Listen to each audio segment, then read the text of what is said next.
देखिए, इस भारतीय संसद के एक सांसद हैं जिन्होंने अपने हलफनामे में 2004 में ये जिक्र किया कि यूके की एक कंपनी, बताया नहीं यूके की कंपनी है, लेकिन उन्होंने कहा कि ये कंपनी है बेकॉप्स, जिसमें कि उनके 63% शेयर हैं और वो ट्रू फंगल वे में रजिस्टर्ड है। ये मैं कहा, ये उन्होंने अपने हलफनामे में नहीं कहा कि वो कंपनी कहाँ रजिस्टर्ड है, कहा कि वो डायरेक्टर है, तो उन्होंने खुद ही इन चीजों को एक्सेप्ट किया।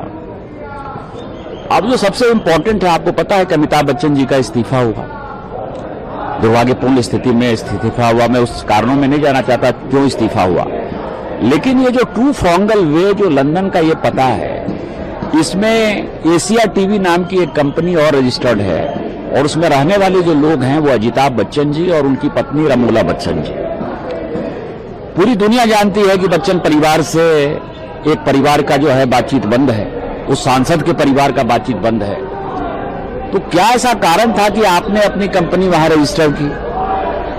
अमिताभ बच्चन से आपके क्या संबंध है?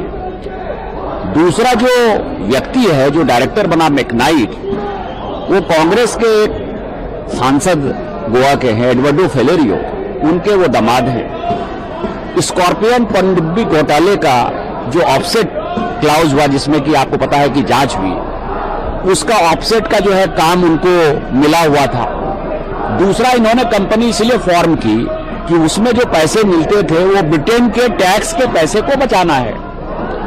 अब उसमें जो पैसे दिए गए, जो इन्होंने डिक्लेयर किया कि 30,000 पाउंड है, 50,000 पाउंड है, 1 लाख पाउंड है, 5 रुपया है, वो मैं आपको बताऊं कि अंतर्राष्ट्रीय और राष्ट्रीय जो स्टील कंपनी है, जिसका भारत में भी निवेश है और जो विदेशों में भी जिस स्टील कंपनी का निवेश है, उस कंपनी के खाते से प्रत्येक महीने, जब तक वो सांसद विदेश में रहे, प्रत्येक महीने वेतन के नाम पर, डायरेक्टरशिप के नाम पर, इक्विटी के नाम पर, पार्टनरशिप के नाम पर वो पैसा देते रहे। इसलिए एक बड़ा इन्वेस्टिगेशन सवाल है कि आप जिस बात की करते हो, अडानी अंबानी की बात करते हो, आपको बताना चाहिए कि वो स्टील टाइकून के साथ आपके क्या संबंध है और वो आपको प्रत्येक महीने पैसे क्यों दे रहा था।